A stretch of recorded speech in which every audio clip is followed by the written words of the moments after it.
E aí pessoal, tudo bem com vocês? Eu espero que vocês estejam maravilhosamente bem. E hoje eu lhes trago uma partida polêmica do Campeonato Mundial de Blitz que terminou agora há pouco. Nessa partida aconteceu de novo um momento viral onde o Magnus Carlsen bateu na mesa depois de perder para o Gukesh. Se repetiu, dessa vez contra Arjun Erigaisi. Parece que o problema é perder para a nova geração aí de prodígios indianos, né? Então, sem mais delongas, bora para essa partida e vamos entender como que o Magnus perdeu, porque realmente foi extremamente frustrante e eu, se tivesse perdido no lugar dele, provavelmente também teria ficado muito puto pela maneira que aconteceu. Vamos lá. Magnus começa com E4 e o Erigaisi joga peão na casa de C5. Vem cavalo em F3, peão em E6 é a variante francesa da defesa siciliana, né? É conhecido como variante francesa porque é a mesma estrutura de peões. Vem o H3 do Magnus, meio que passando a vez, um lance mais ou menos profilático, e ao mesmo tempo prepara algumas expansões de ala do rei com G4 e lances afim. O Magnus, o próprio Erigaisi, perdão, joga peão na casa de A6, que é um lance útil porque evita bispo B5, prepara uma expansão na ala da dama, vem C3 do Magnus preparando para jogar peão em D4, D5 do Erigaisi atacando o centro e o Magnus prefere avançar, e na prática nós teremos aqui uma estrutura de peões exatamente a mesma da defesa francesa, onde bispo D7 joga o Erigaisi, peão em D4 joga o Magnus e dama na casa de B6 joga o Erigaisi. E basicamente, com essa ideia de A6, bispo D7 e dama B6, o que o Erigaisi está tentando fazer é trocar a pior peça que ele tem na posição, no caso, o bispo da casa de D7, que é o que a gente chama de um bispo mau.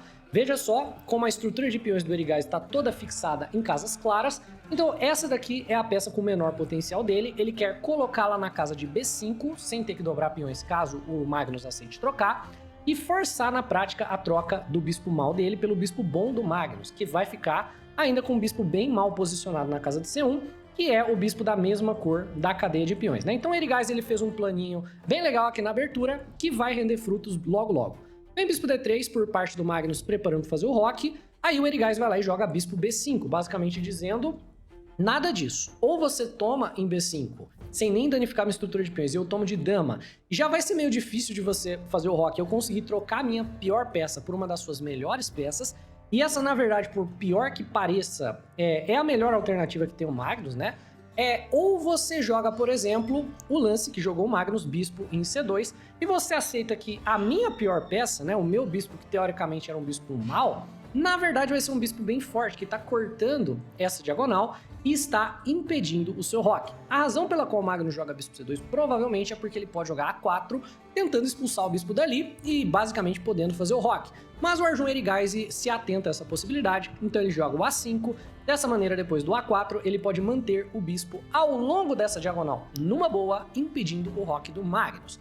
E aqui o Erigaisi, na verdade, já meio que levou a melhor na abertura. A posição já está completamente igual, e normalmente brancas têm uma certa vantagem, mas é muito difícil do Magnus jogar corretamente.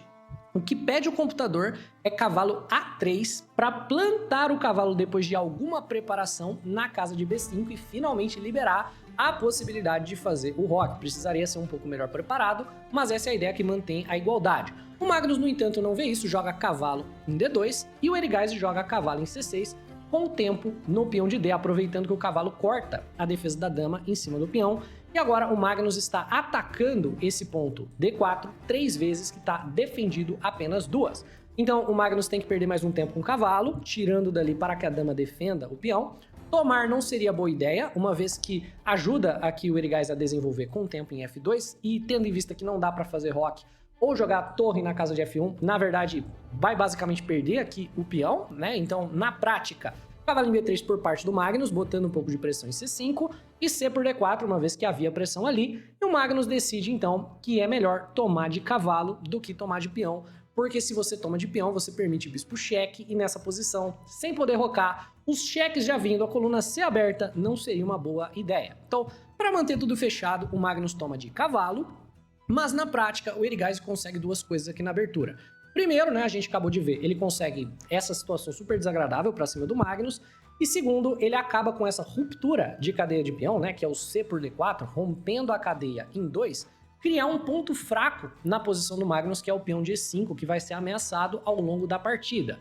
Vem então, bispo em C5, pressionando aqui, cravando o cavalo, a ameaça de F2, E o Magnus, nessa posição, já tá praticamente perdendo o peão à força aqui.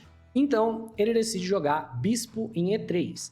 E o bispo em E3 se baseia na ideia de que se dama por B2, parece que a dama vai ter problemas ali na casa de B2, parece que vai ter cavalo por C6, o bispo aqui tá meio solto. No entanto, depois de refletir por algum tempo, né, o Arjun Erigaisi, após pensar 40 segundos, decide tomar o peão de B2 e pagar para ver. Ele vai lá e joga dama por B2, e na verdade esse era um dos melhores lances da posição, e acontece que não tem problema nenhum você tomar esse peão.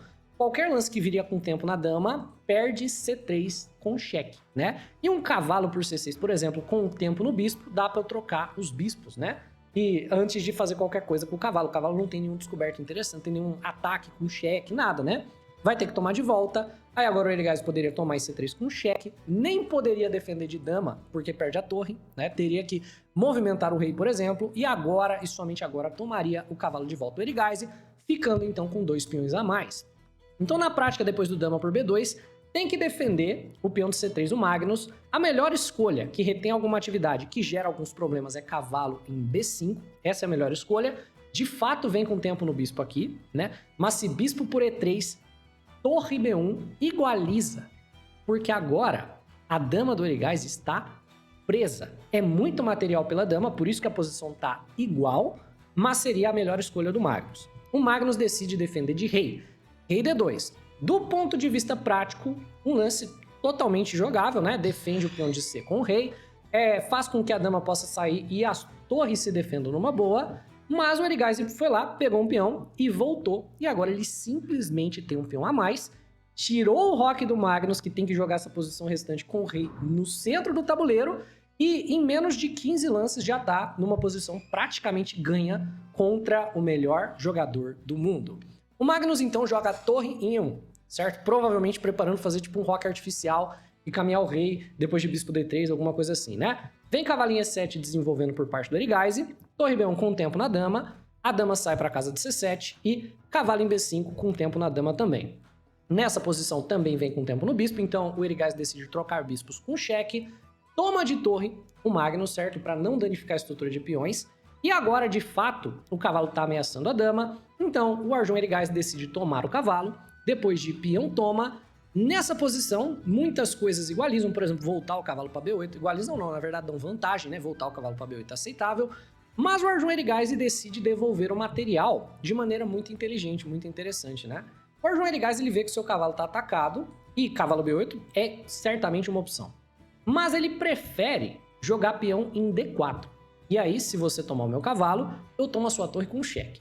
Qual que é a intenção desse sacrifício de peão super inteligente, né? Você não deve tomar esse peão de cavalo. Se você toma de cavalo, né? Nós podemos ter cavalo toma cavalo ou cavalo toma E5 como escolha. Mas, se você toma de peão, certo? Aqui o peão de D vira um alvo de longo prazo para eu colocar a torre e ameaçar. E o peão não controla mais a casa de B4, que é um posto avançado para eu colocar o meu cavalo, já ameaçando toda a coluna C. O cavalo ameaça o bispo, né? Com o apoio da torre, dama por C2 já se torna uma ameaça viável. E o peão que foi devolvido é um peão muito frágil, muito fácil de se recuperar para o Erigaisi. Tanto o peão de B5 quanto o peão de D4 são peões muito fracos. Então, por mais que temporariamente o material tenha se igualado, na prática vai ser muito difícil segurar. Vem torre C3 tocando a dama, dama em B6 ameaçando os dois peões, bispo em E4 por parte do Magnus Carlsen, né? Ameaçando ali o peão de B7, ele tá dando o peão de B, caso o Erigaisi queira tomar, mas não há pressa para fazer isso, né? Então o Erigaisi joga a torre D8 primeiro, ativando a torre para cima do peão de D. O computador dá a chance perdida porque ele acha que o roque era um pouco melhor. Vem rei E1, H6 para evitar qualquer teminha de bispo por H7 cheque antes de fazer o roque.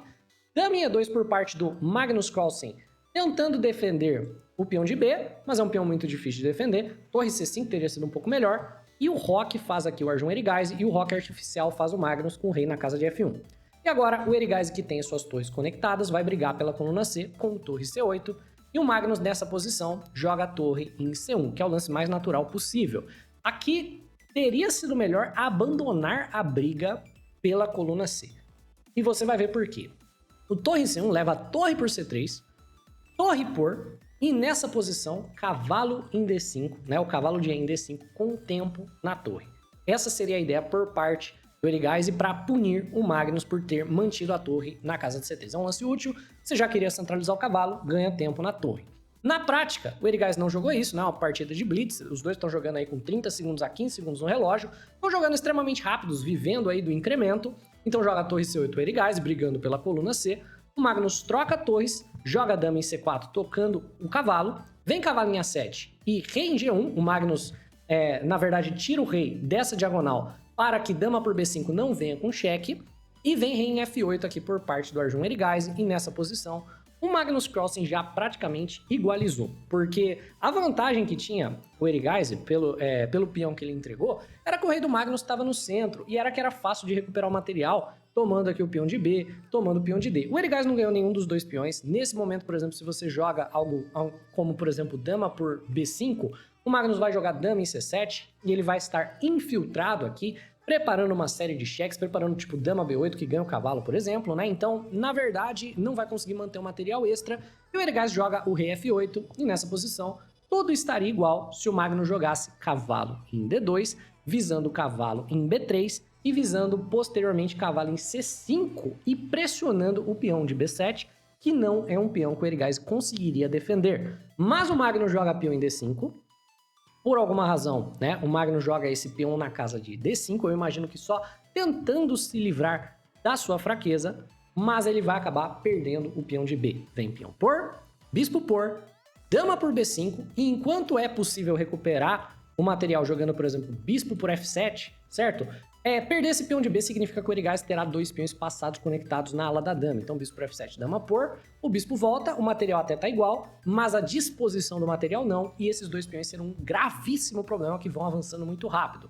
Na partida, no entanto, né, depois do dama por B5, jogou dama em C7 o Magnus, ameaçando dama B8 cheque, vem cavalo toma bispo, dama D8 cheque, não o dama B8, né, que era o correto, dama D8 cheque, e vai pegar o cavalo errado.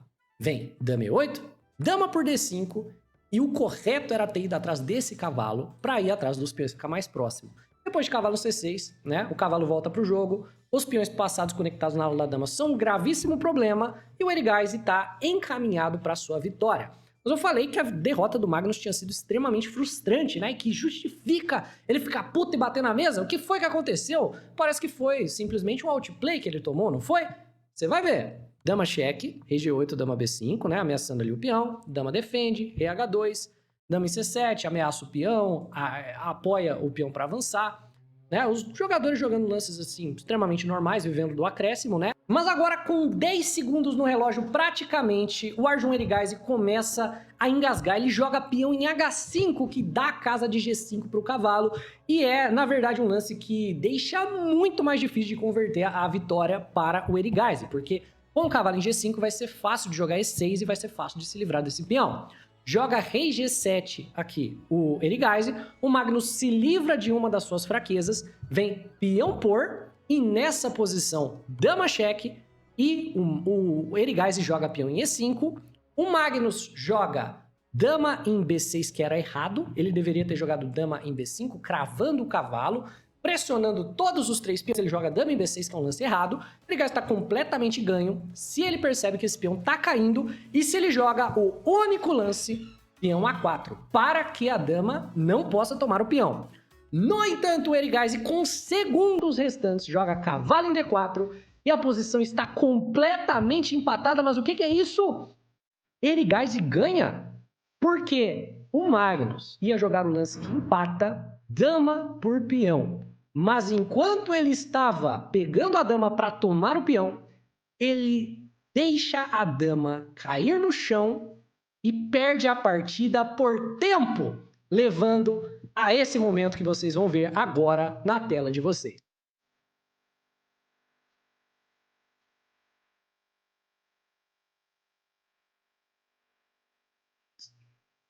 É isso, pessoal, tá explicada aí a polêmica, parece que toda vez que o Magnus Carlsen perde para um indiano, isso acontece.